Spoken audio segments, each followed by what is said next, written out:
Shalom Pak Utomo, mari Ibu Bapak kita bersatu di dalam doa.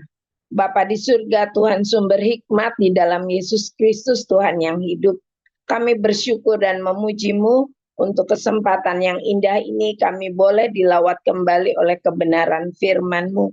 Bapa, firman-Mu yang meniadakan segala kekurangan kami, yang membentuk kami menjadi pribadi yang lebih seperti Kristus.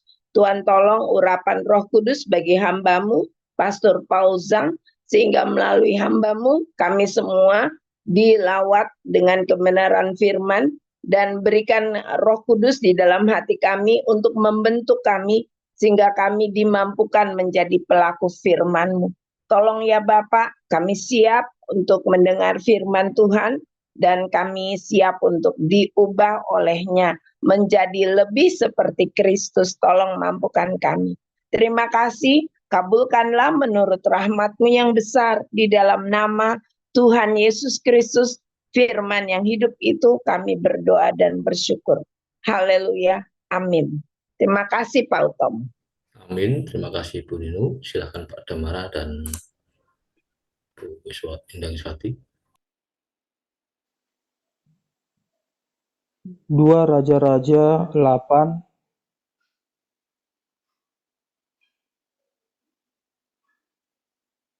Elisa telah berbicara kepada perempuan yang anaknya dihidupkannya kembali. Katanya, "Berkemaslah dan pergilah bersama-sama dengan keluargamu, dan tinggallah di mana saja engkau dapat menetap sebagai pendatang, sebab Tuhan telah mendatangkan kelaparan yang pasti menimpa negeri ini 7 tahun lamanya." Lalu berkemaslah perempuan itu, dan dilakukannya seperti perkataan abdi Allah itu. Ia pergi bersama-sama dengan keluarganya, lalu tinggal menetap sebagai pendatang di negeri orang Filistin 7 tahun lamanya. Dan setelah lewat ke-7 tahun itu, pulanglah perempuan itu dari negeri orang Filistin. Kemudian ia pergi mengadukan perihal rumahnya dan ladangnya kepada raja. Raja sedang berbicara kepada Gehazi, bujang abdi Allah itu. Katanya, "Cobalah ceritakan kepadaku tentang segala perbuatan besar yang dilakukan Elisa." Sebab ia menceritakan kepada raja tentang Elisa menghidupkan anak yang sudah mati itu. Tampaklah perempuan yang anaknya dihidupkan itu datang mengadukan perihal rumahnya dan ladangnya kepada raja. Lalu berkatalah Gehazi, "Ya Tuhanku Raja, inilah perempuan itu, dan inilah anaknya yang dihidupkan Elisa." Lalu raja bertanya-tanya, dan perempuan itu menceritakan semuanya kepadanya. Kemudian raja menugaskan seorang pegawai istana menyertai perempuan itu dengan pesan, "Pulangkanlah segala miliknya dan segala hasil ladang itu, sejak ia meninggalkan negeri ini sampai sekarang." Elisa masuk ke Damsyik, dan pada waktu itu Ben-Hadad, Raja Aram, sedang sakit.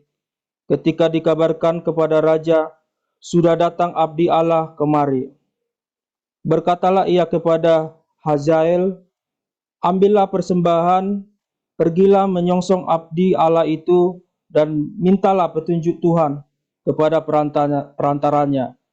Sembuhkanlah aku dari penyakit ini." Lalu pergilah Hazael menyongsong dia. Diambilnyalah persembahan berupa segala barang yang indah-indah dari Damsyik, sebanyak muatan 40 ekor unta. Sesudah sampai, tampillah ia ke depan Elisa dan berkata, "Anakmu Ben-Hadad, Raja Aram, menyuruh aku menanyakan kepadamu, apakah aku akan sembuh dari penyakit ini?" Jawab Elisa kepadanya, "Pergilah, katakanlah kepadanya, pastilah engkau sembuh.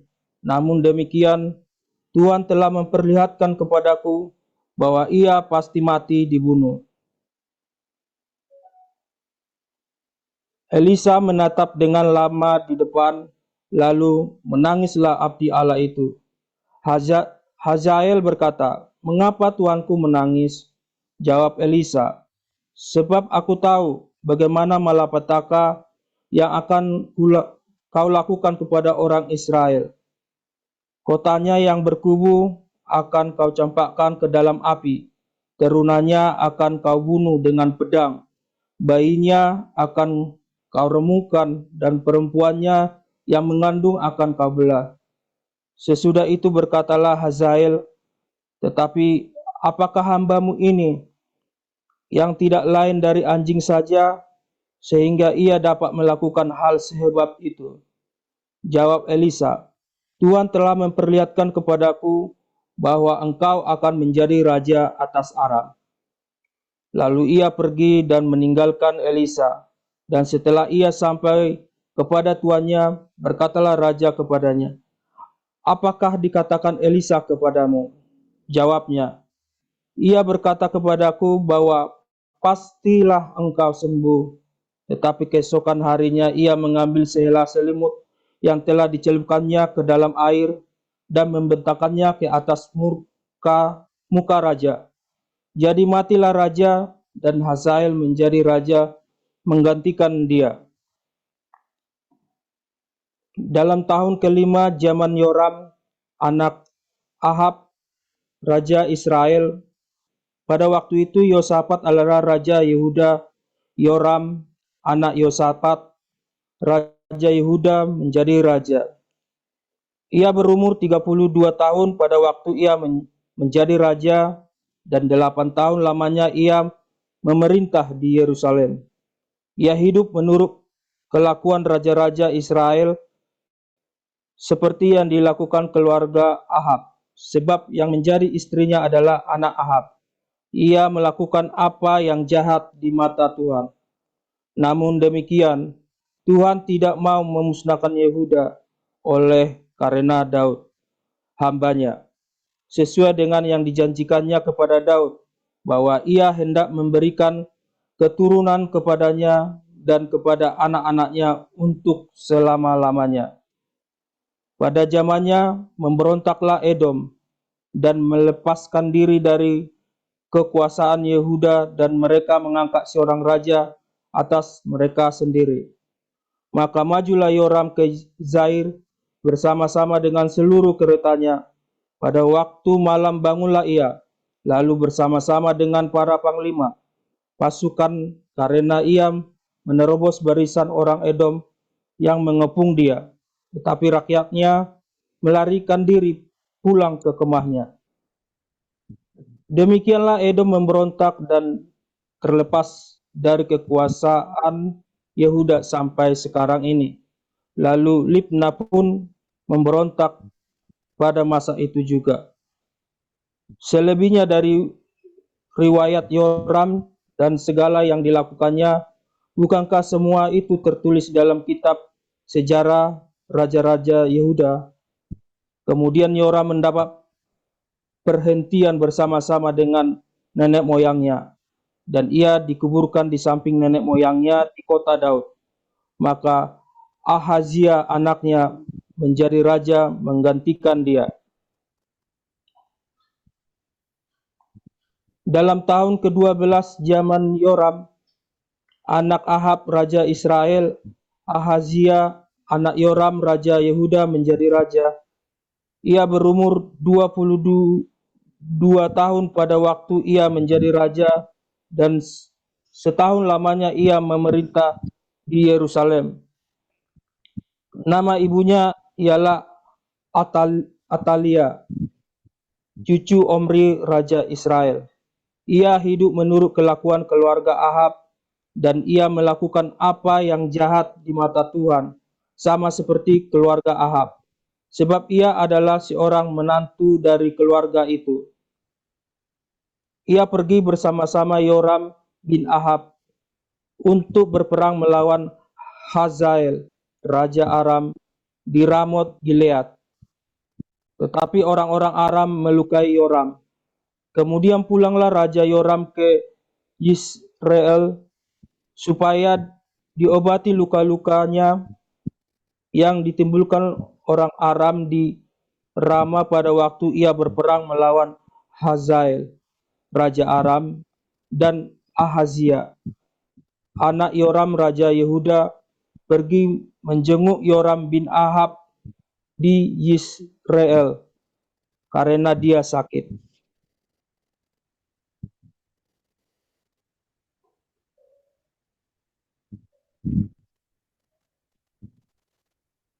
Lanjutkan. Matius 28 ayat 1-20. Setelah hari Sabat lewat, menjelang menyingsingnya fajar pada hari pertama minggu itu, pergilah Maria Magdalena dan Maria yang lain menengok kubur itu. Tiba-tiba terjadilah gempa bumi yang hebat, sebab seorang malaikat Tuhan yang turun dari langit datang ke batu penutup itu dan menggulingkannya, lalu duduk di atasnya. Wujudnya bagaikan kilat, dan pakaiannya putih bagaikan salju. Penjaga-penjaga itu pun gentar ketakutan, dan menjadi seperti orang-orang mati. Akan tetapi, malaikat itu berkata kepada perempuan-perempuan itu, "Janganlah takut, sebab aku tahu kamu mencari Yesus yang disalibkan itu. Ia tidak di sini, sebab ia telah bangkit, sama seperti yang telah dikatakannya. Mari, lihatlah tempat ia dibaringkan.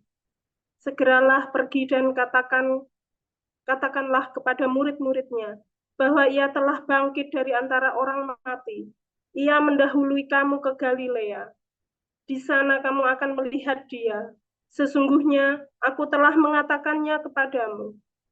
Mereka segera pergi dari kubur itu dengan takut dan sukacita yang besar, dan berlari cepat-cepat untuk memberitahukannya kepada murid-murid Yesus. Tiba-tiba Yesus menjumpai mereka dan berkata, "Salam bagimu." Mereka mendekatinya dan memeluk kakinya serta menyembahnya. Kata Yesus kepada mereka, "Jangan takut. Pergi dan katakanlah kepada saudara-saudaraku, supaya mereka pergi ke Galilea, dan di sanalah mereka akan melihat aku." Sementara mereka di tengah jalan, datanglah beberapa orang dari penjaga itu ke kota, dan memberitahukan segala yang terjadi itu kepada imam-imam kepala. Sesudah berkumpul dengan tua-tua, mereka mengambil keputusan lalu memberikan sejumlah besar uang kepada serdadu-serdadu itu dan berkata, "Kamu harus mengatakan bahwa murid-muridnya datang malam-malam dan mencurinya ketika kamu sedang tidur. Apabila hal ini terdengar oleh gubernur, kami akan berbicara dengan dia, sehingga kamu tidak mendapat kesulitan apa-apa." Mereka menerima uang itu dan berbuat seperti yang dipesankan kepada mereka. Cerita ini tersebar di antara orang Yahudi sampai hari ini. Ke-11 murid itu berangkat ke Galilea, ke bukit yang telah ditunjukkan Yesus kepada mereka. Ketika melihat dia, mereka menyembahnya, tetapi beberapa orang ragu-ragu. Yesus mendekati mereka dan berkata, "Kepadaku telah diberikan segala kuasa di surga dan di bumi. Karena itu pergilah, jadikanlah semua bangsa muridku, dan baptislah mereka dalam nama Bapa dan Anak dan Roh Kudus. Dan ajarlah mereka melakukan segala sesuatu yang telah kuperintahkan kepadamu. Ketahuilah, aku menyertai kamu senantiasa sampai akhir zaman." Amin. Demikian pembacaan firman Tuhan. Terima kasih, Pak. Amin. Terima kasih untuk para lektor, Pak Damara dan Bu Endang Iswati. Selanjutnya kita akan bersama-sama mendengarkan renungan firman Tuhan dengan judul Dakwah Islam versus Dakwah Kristen. Silakan, Pastor Paul.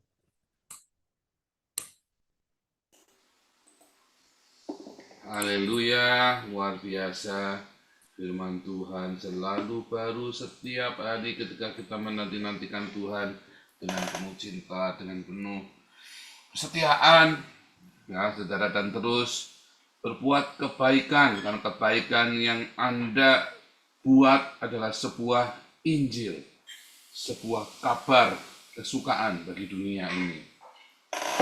Ya, jadi memberitakan Injil, ya, memberitakan Injil itu adalah suatu keharusan bagi pengikut Kristus. Ya, kalau Anda sudah diselamatkan, Anda harus membagikan keselamatan itu, saudara. Memberitakan, bukan mengkristenkan, ya, saudara ya. Anda harus memberitakan, bukan mengkristenkan. Nah, itulah bedanya dakwah Islam dengan dakwah Kristen. Dakwah Kristen Anda diminta mengislamkan, ya, dipaksa, diperangi, ya kan? Makanya dalam dakwah Islam, Islam itu tidak akan berhasil dakwah lewat apologia, saudara. Kalian lihat apologia Islam babak belur semua, saudara ya.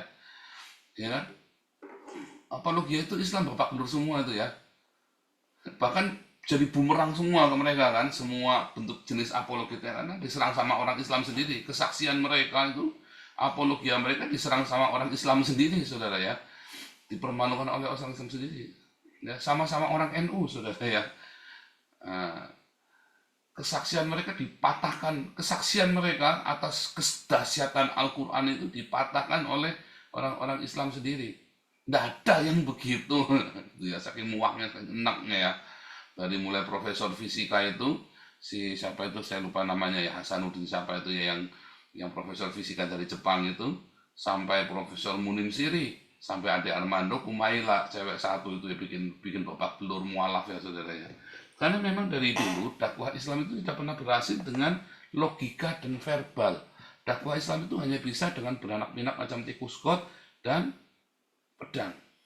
Ya, kan Muhammad kan kalah debat sama orang Quraisy kan. Muhammad itu kalah debat sama orang Quraisy, saudara. Ya, akhirnya kacau balau tuh Muhammad ya, kabur ndak karuan kan. Ayo udah lakum dinukum waliyadin, karena kalah debat. Akhirnya lakum dinukum waliyadin, saudara.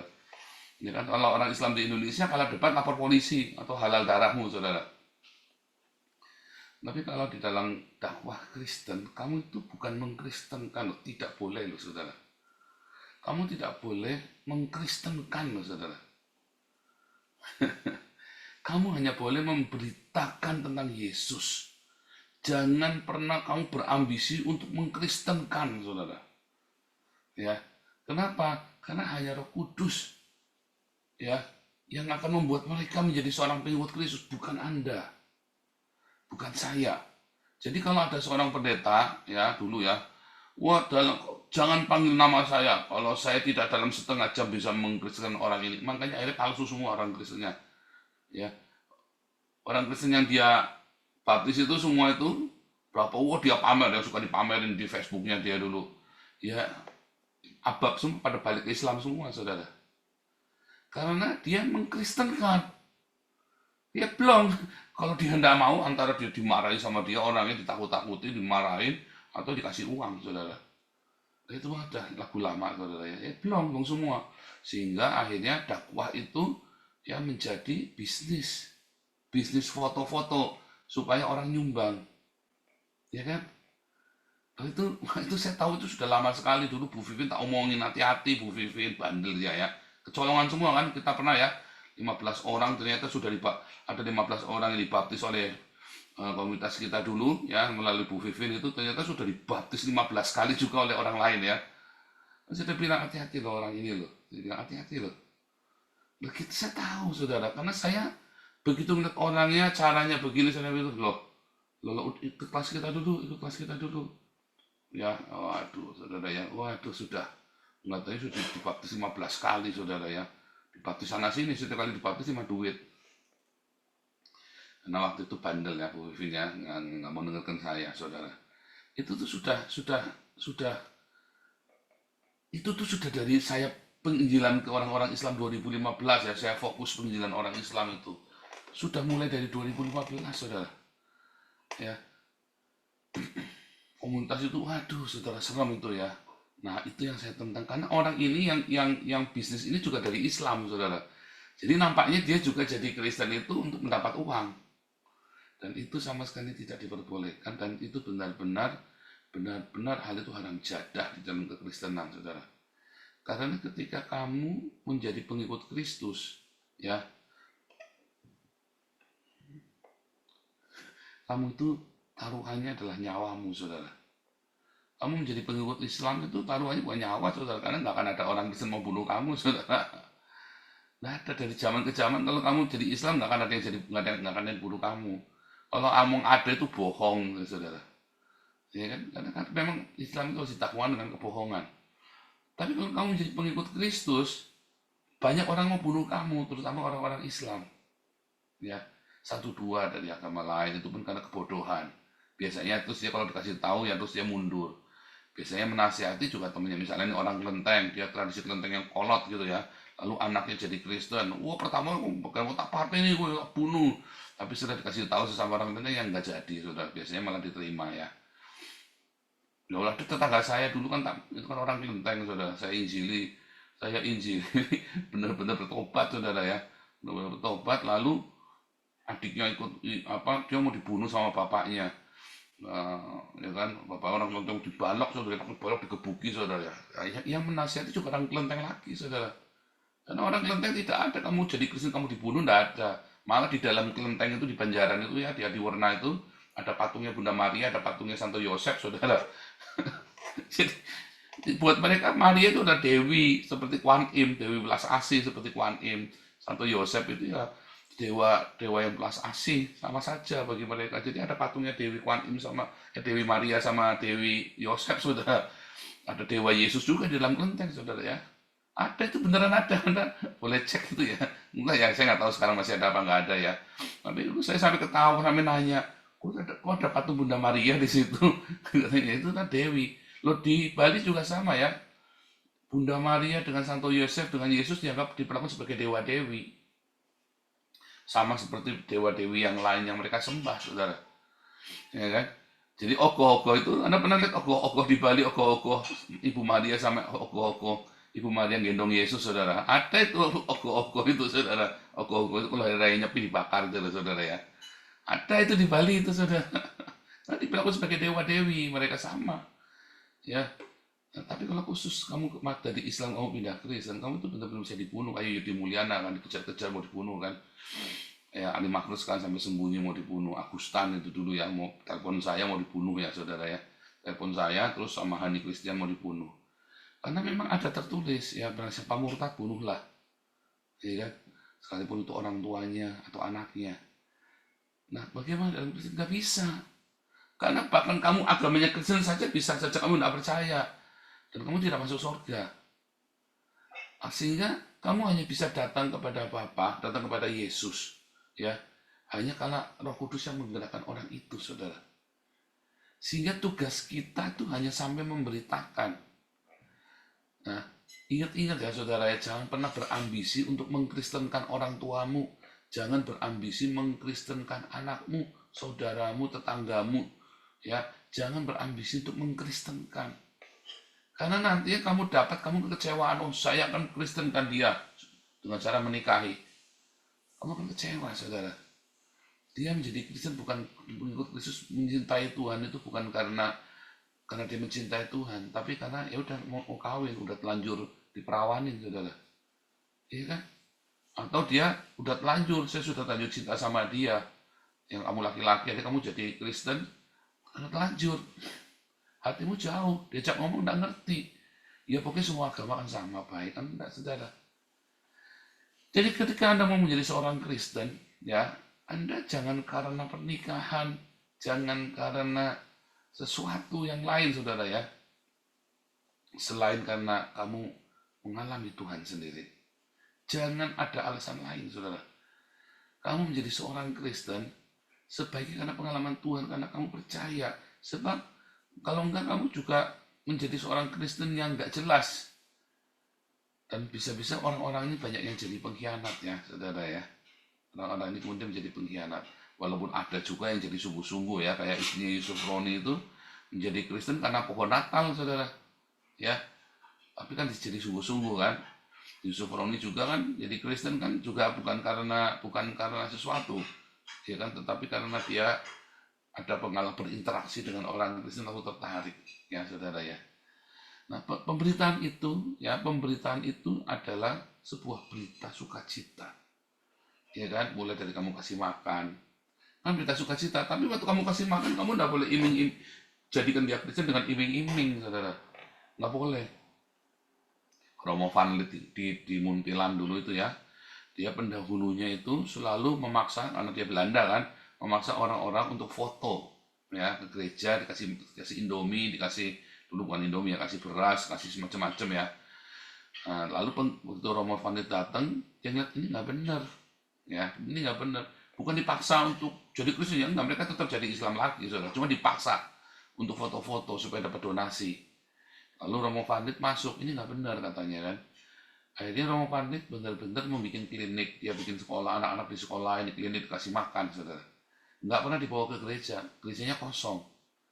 Lalu orang ini bertanya, kenapa kamu nggak pernah bawa kita ke gereja? Loh, kamu kan bukan Kristen, kamu Islam. Lah iya, tapi kamu pengen ke gereja, boleh nggak? Ya boleh. Akhirnya mereka datang ke gereja sendiri. Akhirnya hari ini daerah Muntilan sampai ke daerah Sleman itu ya, ada satu daerah Kristen yang kamu tidak mungkin bisa Islamkan itu, saudara. Tidak mungkin kamu bisa Islamkan, dan tidak ada musola di sana. Masjid nggak ada, musola nggak ada. Sampai Salib Putih ya, kemudian dipaksa kemarin ya sama pemerintah, dipaksa bikin masjid. Padahal nggak ada yang sholat di situ, ya masjidnya kosong. Yang sholat pada dari kota Salatiga, ya Muntilan yang sholatnya dari kota, saudara, dari tempat lain, akhirnya kan.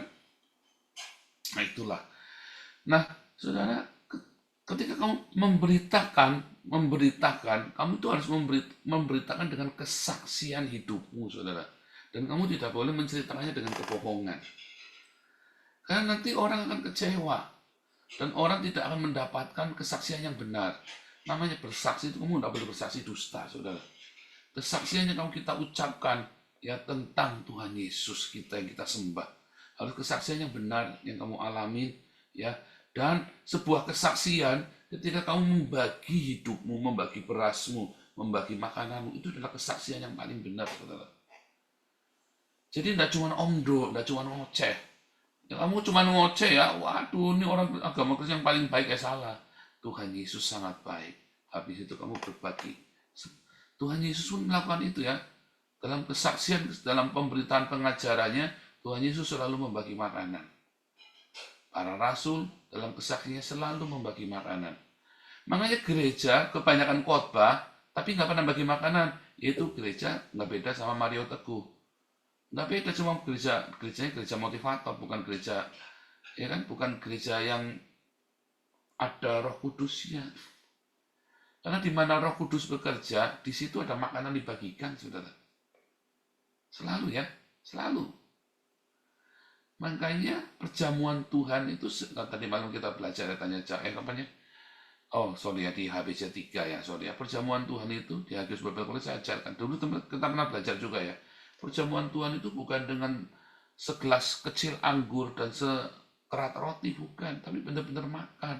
Kisah Rasul 2, Kisah Rasul 4, ya. Tuhan Yesus memberi makan 5.000 orang, 4.000 orang, itu benar-benar makan, saudara ya. Dan itu sudah dicontohkan. Jadi ketika Anda, ya, bikin persekutuan doa di rumah, harus makan, saudara. Harus makan. Ya, yang punya uang banyak, ya, harus menyediakan makanan, ya, urunan, supaya orang-orang yang Anda undang, yang lebih miskin, yang miskin-miskin itu bisa makan dengan puas. Ya, saudara, itu penting ya. Itu penting, masalah makanan itu penting. Makanya kita di Den Haag itu, kita setelah koinonia, ada 20 orang, ada 40 orang, ada 60 orang, 120 orang pun kita makan, saudara. Ada 120 orang pun kita makan. Harus makan, ya, saudara ya. Karena memberi makan, ya, apalagi komunitas kita kan sekarang lebih dari separuh ya. Komunitas kita itu mungkin 70% adalah orang-orang gelandangan, saudara. Ya kita kasih makan. Itulah bersaksi, itulah sebuah kesaksian. Dan saya selalu cerita kenapa saya memberi makan. Karena saya dulu juga miskin. Ya kan? Kenapa kita memberi makan? Karena saya juga miskin. Kita butuh makanan, itu penting, saudara ya. Sehingga orang-orang ini tidak digerakkan untuk melakukan kriminalitas. Kalau dia kenyang, udah kenyang, mau apa ya udah. Tinggal dia cari kerjaan untuk dignity-nya dia. Dan beberapa orang juga ikut membantu kita sekarang ya. Orang-orang gelandangan ini sekarang membantu di gereja, saudara ya. Bantu. Ya, saudara ya. Luar biasa. kerja bakti sama-sama kita, saudara, sama-sama kita eh, saling melayani, gitu saudara. Walaupun ada beberapa yang justru malah orang Kristen sudah lama malah kurang greget ya sekarang ya saudara, kurang greget ya karena sebetulnya mereka juga belum Kristen, hatinya, agamanya Kristen, ya kan? Banyak sekali kan gereja-gereja yang tidak memberi makan kan, karena agamanya Kristen tapi hatinya tuh jauh dari Tuhan. Ketika hatimu melekat sama Tuhan, kamu ke gereja, kamu pasti ingin melakukan sesuatu untuk berbagi dengan sesama. Tapi sekarang kan kalau kamu ke gereja, kamu motifmu apa? Saya pengen main musik, saya pengen tampil, pengen khotbah, pengen aktualisasi diri. Sebenarnya kalau kamu ke rumah Tuhan dan tidak ada gerakan di hatimu untuk kamu bisa berbagi dengan sesama, ya kamu sebenarnya di gereja itu kamu tidak ketemu Tuhan, saudara. Ya ketemunya sama pendeta, ketemunya sama empu, sama siapa aja. Kadang-kadang wewe gombel pun di gereja, saudara. Kadang-kadang suami pun di gondol wewe gombel kan di gereja kan, iya nggak? Ya kan? Oh, itu kenyataan, saudara ya. Kadang-kadang istrimu kan digondol berondong kan di gereja. Nah itu isinya pendeta-pendeta yang digondol sama pengerjanya, sama berondongnya. Ya kan? Banyak, saudara, jangan ngomong nggak ada. Karena kamu tidak memberi makan. Karena gerejamu tidak memberi makan. Gerejamu nganggur. Gerejamu itu cuma paguyuban. Makanya ayo, kesaksian pemberitaan Injil harus selalu ada makan, saudara.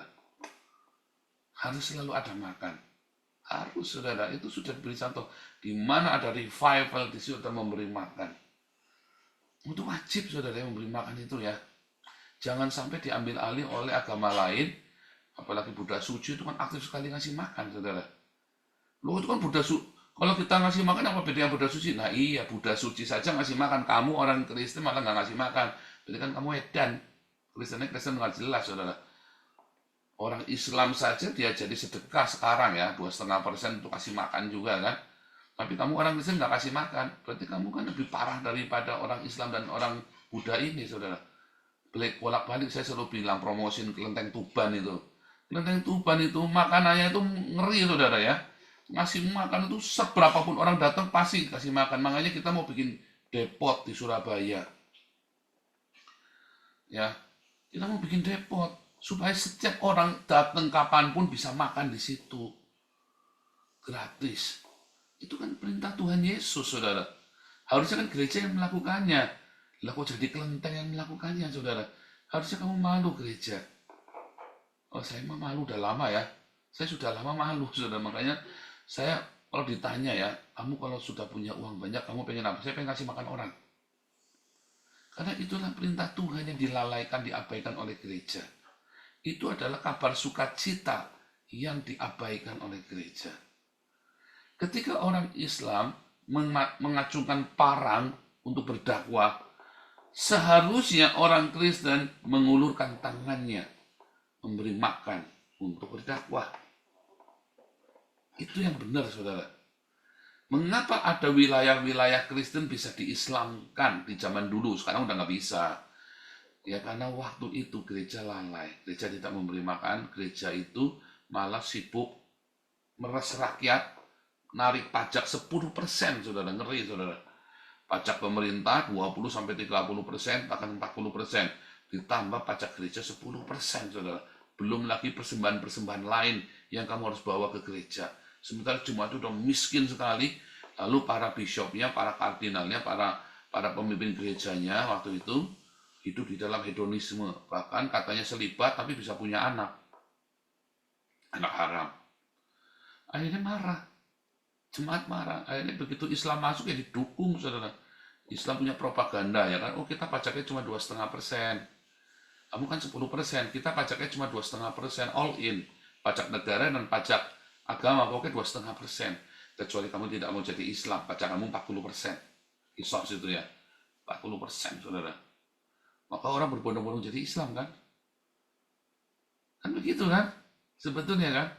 Sebetulnya gereja itu ya hanya memungut pajak dari orang kaya, saudara.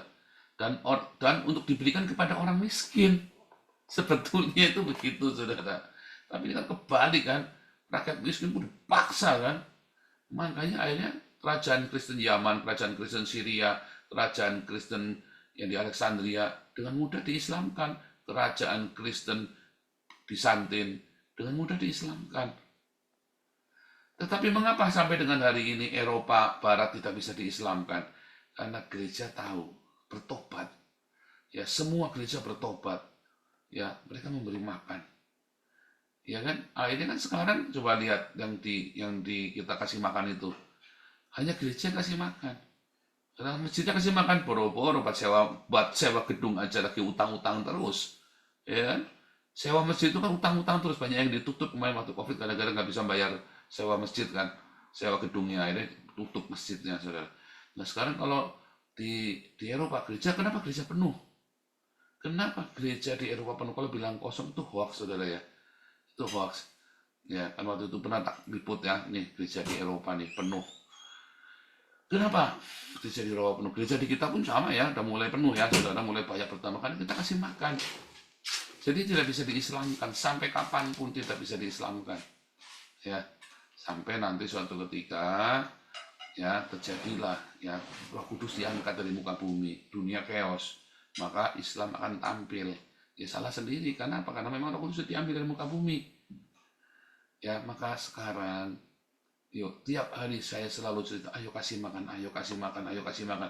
Usahakan dengan tanganmu memberi makan, dengan tanganmu sendiri, saudara. Kalau kamu tidak bisa, tidak ada waktu, uangmu kasihkan, saudara, ke gereja yang memberi makan atau ke yayasan yang memberi makan seperti Damaris, Kebun Pagi, ya Damar Kasih, jangan yayasan-yayasan kita kelola. Ayo saudara, jangan kamu sampai dimarahi Tuhan karena kamu menahan uangmu, saudara. Alasannya karena si Paul ini licik, si Paul ini mungkin menara Babel. Nah, alasannya kan banyak kan, saudara kan. Tapi uangnya tetap kamu tahan, kamu salah. Kalau kamu nggak mau kasih ke Damaris, Damar Kasih gara-gara Paul membangun menara Babel, kenapa kamu nggak lakukan sendiri? Atau kamu bikin yayasan sendiri yang bisa kasih makan? Nah, tentunya ada yang bikin yayasan sendiri, duitnya dimakan sendiri, saudara ya. Nah, itu dan lagi, saudara. Nah, itu sama saja.